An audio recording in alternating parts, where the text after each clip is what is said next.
வந்து டெய்லியும் வந்து அவங்க கூட்டம் பண்ணாங்க. அதில் வந்து குறிப்பாக வந்து எல்லா தொண்டர் நிர்வாகிகள் வந்து நாம் தமிழரோட கூட்டணி வச்சுக்கணும்னு சொல்லியிருக்காங்க.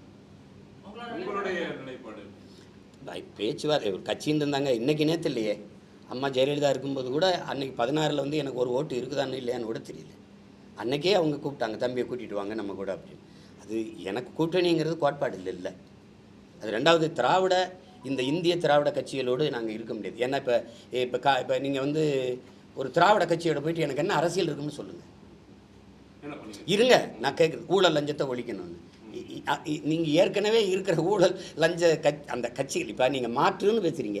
எந்த கட்சி ஆட்சியிலிருந்து, எந்த கட்சியின் அரசியல் கோட்பாட்டிலேருந்து மாற்று? இந்த கட்சிகள் இந்த கட்சியிலேருந்து தானே மாற்று. இப்படி தான் எங்கள் முன்னோர்கள் வந்த எல்லாரும் வச்ச கோட்பாட்டை வந்து திருப்பி இந்த கட்சிகளோடவே கூட்டணி வைக்கும்போது அது மாற்றாலாமல் ஏமாற்றாயிருச்சு. இப்போ நீங்கள் மாப்போசிலேருந்து சீப்பாத்திலேருந்து எங்கள் ஐயா மருத்துவர் ராமதாஸ்லேருந்து எங்கள் அண்ணன் திருமாவளவன்லேருந்து அண்ணன் வைகோலேருந்து ஐயா விஜயகாந்த்லேருந்து எல்லாருமே மாற்றுன்னு வந்த எல்லாருமே திருப்பி அங்கே போனோன்னே அவங்களுடைய வாக்கு விழுக்காட்ட பாருங்கள். 10.5 ஐயா விஜயகாந்துக்கு பாராளுமன்றத்தில் இப்போ என்ன வாக்கு விழுக்காடு இருப்பார்? அது குறையுது இல்லை. அப்போ அதுதான் அங்கே இருக்கிற பிரச்சனை. அண்ணன் வைகோவுக்கு எவ்வளோ இருந்தது, இப்போ எவ்வளோ இருக்குது? இப்போ அதனால அது வந்து அது இல்லை இப்போ இல்லை.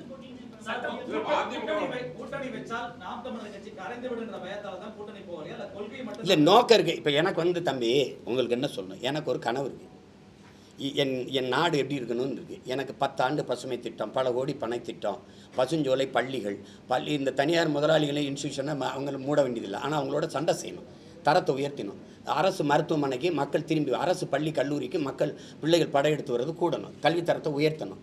எப்படி கொடுக்கணும்? தனித்திறன் கல்விக்கு முன்னுரிமை கொடுக்கணும். நீரை பெருக்கி இந்த தண்ணீர் விற்கிறத தடை செய்யணும். ஏன்னா உலக உயிர்களின் உயிர் தேவை விற்பனைக்கு இல்லைன்னு ஒரு தடுக்கணும். இந்த நெகிழி, பாலித்தீன், இந்த பிளாஸ்டிக் குப்பைகளை தடுக்கணும். ஏன்னா எங்கே பார்த்தாலும் என் நாடு வந்து மகாகவிதையில் கவிப்பேரசு வைரமுத்து எழுதுனதை பாருங்கள். நீங்கள் இந்திய நிலப்பரப்பு எவ்வளோ பெருசு இதோ அதளவுக்கு கடலுக்குள்ளே இந்த பிளாஸ்டிக் நெகிழி குப்பை இருக்குங்கிற. ஒரு திமிங்கலம் கரை ஒதுங்கிச்சு செத்துன்னு வைத்தறுத்தா 40 கிலோ இடையில பிளாஸ்டிக் கழிவுகள் இருக்குது. இப்போ மீனின் எண்ணிக்கையை விட பிளாஸ்டிக்கின் எண்ணிக்கை கூடிக்கொண்டு போகுதுங்கும்போது நம்ம விழித்து கொள்ளணும். அதை நோக்கி பேசினா உங்களுக்கு வேடிக்கையாக இருக்கும். நீங்கள் சாராய பொருளாதாரத்தை விடு, மாற்று பொருளாதார பெருக்கத்துக்கு வா, வேளாண்மை முன்னிறுத்தி தற்சார்பு பசுமை பொருளாதாரத்துக்கு போவோம், நிலமும் வளமும் சார்ந்த தொழிற்சாலையை உருவாக்குவோம். பனை அதிகமாக இருக்கா அது சார்ந்த தொழிற்சாலை, தென்னை அதிகமாக இருக்கா அதுதான் இந்த தொழிற்சாலை, கரும்பு அதிகமாக இருக்கா அதுதான் இந்த தொழிற்சாலை. அங்கே படித்தவன் படிக்காதவன் எல்லாம் அவன் வாழ்விடத்தில் வேலை கொடுப்போம். ஏ கிரேட் ஆசிரியரை நகர்ப்புறத்தில் பணியமர்த்துற, சி கிரேட் ஆசிரியர் தான் சிற்றூருக்கு அனுப்புகிற. அப்போ கிராமங்கள் காலியாகுது. இங்கே கல்வி, வேலைவாய்ப்பு, மருத்துவம் எல்லாம் இங்கே தான் இருக்கணும்னா கிராமங்கள் காலியாகி நகரங்கள் பிதுங்கி வழியுது. இது பேராபத்தானது. ஏன்னா நகரத்தில் இருக்கவனுக்கு உணவு தேவை, பால், முட்டை, அரிசி, பருப்புலாம் அங்கேருந்தான் வரணும். அவன் காலி ஆகிட்டானா இது. அப்போ அவன் வாழ்விடத்தில் நகர்த்தணும். சிற்றூர்களின் பொருளாதாரத்தை சமவீதத்தில் வளர்த்தெடுக்காமல் ஒரு நாட்டின் வளர்ச்சி பொருளாதாரத்தை சமவீதத்தில் வளர்த்தெடுக்க முடியாது. இங்கே ஸ்மார்ட் சிட்டி இருக்குது, ஸ்மார்ட் வில்லேஜ் கிடையாது. அப்போ கிராமங்கள் காலியாகி நகரங்கள் பிதுங்கி வழியுது. நகர்ப்புறங்களில் மக்கள் இங்கே வந்து இங்கேயே 2.5 கோடி இருக்காங்க. அப்போ வீட்டு வாடகை கூடுது, மின் கட்டணம், மின்சாரம் அதிகம் தேவைப்படுது, தண்ணீர் தேவை அதிகப்படுது, போக்குவரத்து நெரிசலாகுது. ஒரு உயிர் காக்கும் ஊர்தி ஆம்புலன்ஸ் அவசர ஊரியை தூக்கிட்டு கூட குறித்த நேரத்தில் கொண்டு இங்கே சேர்க்க முடியல. அவ்வளவு நெருக்கடி. இப்போ வேணும்னு 10 வருஷம் கழித்து கற்பனை செஞ்சு பார்த்தீங்கன்னா பயமாக இருக்குது. கழிவுநீர், மழை நீரே வழிந்து ஓட இங்கே காவாயில் கழிவு நீரும் மழை நீரும் ஒன்றா கலந்து ஓடி சைதாப்பேட்டில் ஒரு 11 வயசு பையன் இறந்து போகிறான். இப்போ இதில் எல்லாத்துலேயுமே மாற்றத்தை கொண்டு வரணும். எனக்கு ஒரு கனவு இருக்குது, இப்படி செய்யணும், இப்படி மருத்துவத்தை தரம் இப்படி உயர்த்தணும். இது யாரோடு சேர்ந்து உயர்த்துறது? அதனால் அந்த கூட்டணிங்கிறதுல நமக்கு இது பிரச்சனை. அது தனித்துவத்தை இழந்துருவோங்கிறனால தான் என் கருத்தை இதையாக ஏற்றுக்கொண்டு ஒரு கட்சி வருதுன்னு வச்சுக்கிறோங்க.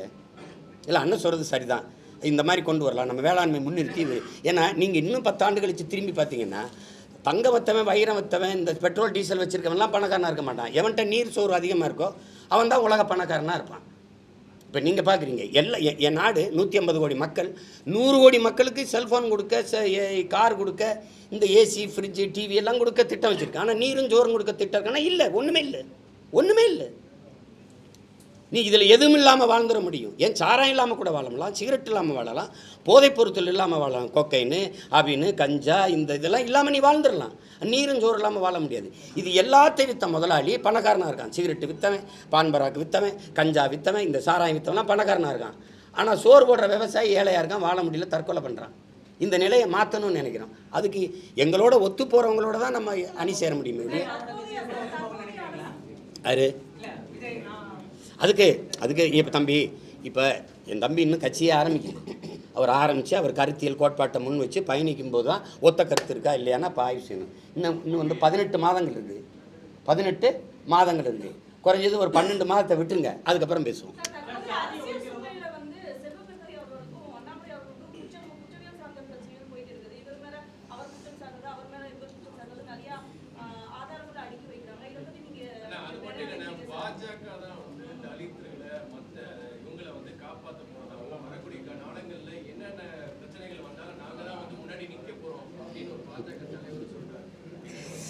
ரசித்து சிரிச்சிட்டு போங்க தம்பி. உங்களுக்கெல்லாம் எவ்வளோ பிரச்சனை இருக்குது, கொஞ்சம் ரிலாக்ஸ் வேணும்ல. சின்ன சின்ன அது நகைச்சுவை காட்சிகளை பார்க்குற மாதிரி பார்த்துட்டு போங்க. ஒரு பொது தொகுதியில் அது ஆதி தமிழ் குடிகளுக்கு என்ன முன்னுரிமை கொடுத்துருக்குன்னு பாருங்கள். நாட்டின் முதல் குடிமகன் president of India Ramnath Kovind கோயிலுக்குள்ளே போய் வழிபட முடியல. ஒரு மரத்து நிழலில் உட்காந்து குடும்பத்தோடு யாகம் வச்சு சாமி மட்டும் போனார். நாட்டின் முதல் குடிமகன். இன்றைக்கி இருக்கிற பழங்குடி மகள் திரௌபதி முர்மு கோயிலுக்குள்ள போக முடியல, கட்டையை கட்டி வெளியில் நிறுத்திட்டார். நீங்கள் ஐயா மோடியும் அத்வானியும் உட்காந்துருக்காங்க, நீங்கள் பார்த்துருப்பீங்க. ஒரு நாற்காலியில் 2 பேரும்.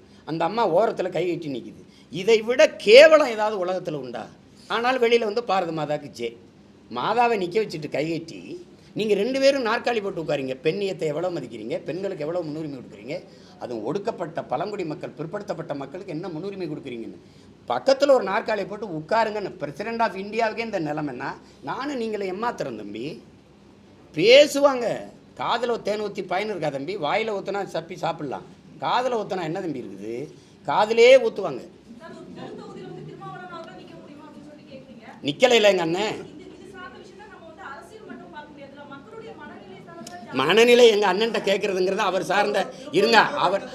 அவர் சார்ந்து இருக்கிற தம்பி நான் கேட்குறேன், பதில் சொல்ல விட்டுருங்க. ஒரு கேள்வியே கேட்டுருக்கூடாது. அவர் சார்ந்து இருக்கிற, அவர் ஆதரித்து நிற்கிற திமுகவை கேட்குறேன். எங்கள் அண்ணன் ஆராசா முதல்ல எந்த தொகுதியில் நின்னாருன்னு நினைக்கிறீங்க? பெரம்பலூரில். அது அப்போ தனி தொகுதி. யார் வாக்கு போட்டிருப்பாங்கன்னு நினைக்கிறீங்க? வெறும் பறையரா? நான் கேட்குறதுக்கு பதில் சொல்லணும். தனி தொகுதியாக இருக்கும்போது வெறும் பறையர் மட்டும் போட்டு எங்கள் அண்ணன் ஜெயிச்சிருப்பாருன்னு நினைக்கிறீங்களா? இல்லை, எல்லாரும் போட்டிருப்பான்ல. இப்போ அங்கே வேலை செஞ்சுருக்காருல்ல எங்கள் அண்ணன். இப்போ பொது தொகுதியாக மாறிடுச்சு. நீ உண்மையிலேயே தமிழ் இன தலைவனாக இருந்தால், எங்கள் அண்ணனை தாழ்த்தப்பட்டவனெல்லாம் தமிழை நான் பார்க்குறதா இருந்தால் என்ன சொல்லிடுமா? நீ நில்லு ராஜான்னு சொல்லியிருந்தா பறையர் மட்டும் இல்லை எல்லாரும் போட்டிருப்பான். போட்டு தானே போன தடவை ஜெயிச்சாரு. நீங்கள் நீலகிரிக்கு எடுத்துகிட்டு போகிறீங்களே. அப்போ உங்களுக்குள்ள சாதியை என்ன? அவர் தாழ்த்தப்பட்டவனாவே நீ பார்த்துட்டு இருந்திருக்க. நாங்கள் அவரை தமிழனா ஆதி தமிழனா நாங்கள் பார்க்குறோம். இப்போ 2க்கு வேறுபாடு இருக்குல்ல. இதே தானே எங்கள் ஐயா இளையராஜாவுக்கு பிஜேபி செஞ்சிச்சு. நீ ராஜ்யசபா கொடுத்த, அங்கே ஒரு விளையாட்டு வீரர்கள் கொடுத்தா, அங்கே ஒரு பிற்படுத்த ஒடுக்கப்பட்டவர் கொடுத்தா, இங்கே தலித்து கொடுத்தவங்கிற. எங்கள் ஐயாவுக்கு நீ தகுதி பார்த்து கொடுக்கல. அவன் ஈடு இணையற்ற இசை மேதை, 21ஆம் நூற்றாண்டில் ஆகச்சிறந்த இசை மேதை. அவர் தகுதி பார்த்து நீ கொடுக்கலையே, நீ தலித்துன்னு தான் கொடுத்தங்கும் போது கோபுரமாக வர்றது. இதுதான் பிஜேபி தாழ்த்தப்பட்ட மக்கள் பக்கம் நிற்கிறது. சரி, அதே இது வந்து நீங்கள் அயோத்தியில் அகிலேஷ் யாதவ் போய் ஒரு தாழ்த்தப்பட்ட ஒரு மகனை நிறுத்தி வென்றுட்டார். அதை பிஜேபி செஞ்சுருந்தா பொது தொகுதியில் சரியாக இருக்குடா அப்படின்னு நம்ம பேசலாம். அம்மையார் ஜெயலலிதா கூட தலித்தலின் மேலே ஐயா கொண்டு திருச்சியில் நிறுத்தி வெல்ல விட்டாங்க.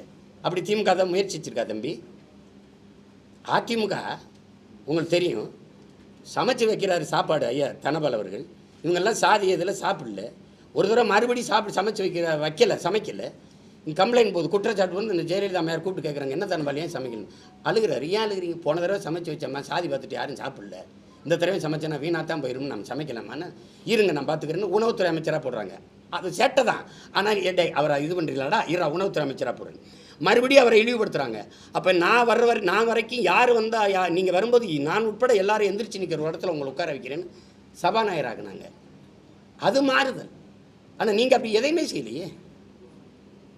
ஆனால் நீங்கள் பெரியாரை பேசியிருக்கீங்க, பேரறிஞர் அண்ணா பேசியிருக்கீங்க, சமூக நீதி பேசியிருக்கீங்க. இந்த பாருங்க, இங்கே முதலமைச்சர் உட்காந்துட்டாருங்க, எங்கள் அண்ணன் ஆராசா இங்கே உட்கார்றாருங்க. எந்திரிச்சு இங்கே உட்கார சொல்லி தன் மகனை உட்கார வைக்கிறாருங்க. எம்பிட்டு பெரிய சனாதன எதிர்ப்பு, சமூக நீதிங்க. ஏன் இவருக்கு எங்கள் அண்ணன் எங்கள் ராசா உட்காந்து இங்கே உதயநிதி உட்காந்தா என்ன பின்னாடி இருக்கையில் புண்ணாயிருமாங்க? எதை பற்றி பேச ஒன்று தகுதி நேர்மை வச்சுருக்கு நீங்கள்? ஒரு பொது தொகுதி தானங்க எங்கள் அண்ணன் கேட்டார் திருமாவளவன், தகுதி இல்லையாங்க? காங்கிரஸை விட விடுதலை சிறுத்தைகளை விட காங்கிரஸ் பெரிய கட்சின்னு யாராவது சொல்லுங்கள். நான் இப்படியே நிறுத்திட்டு போயிடுறேன். 23 விழுக்காடு ஆதித்தமிழர்களுக்கு வாக்காடு, 13 விழுக்காடு வாக்கு திமுக பெற்றுக் கொடுக்கறது எங்கள் அண்ணன் திருமாவளவன். காங்கிரஸுக்கு அத்தனை விழுக்காடு இருக்காங்க. எதுக்கு 10 தொகுதி? என் இனத்தை கொன்னதுக்கா? கச்சத்தீவத்தை மீட்டு தராததுக்கா? காவிரி நதிநீர் உரிமை பறிகொடுத்ததுக்கா? எதுக்காக காங்கிரஸுக்கு 10 தொகுதி? 10க்கும் 10 ஜெயிக்க வச்சு ஏன் அனுப்பணும்? ஏன் அனுப்பணும்? வட மாவட்டங்களில் திருமாவளம் இல்லாமல் உங்கள் வெற்றி சாத்தியப்பட்டுருச்சா? சொல்லுங்கள் தம்பி, நீங்கள் சொல்லுங்கள் தம்பி. ஏன் அவருக்கு ஒரு பொது தொகுதி கொடுக்கல? சரி, நீங்கள் பொது தொகுதிங்க அண்ணன் கொடுக்காதீங்க.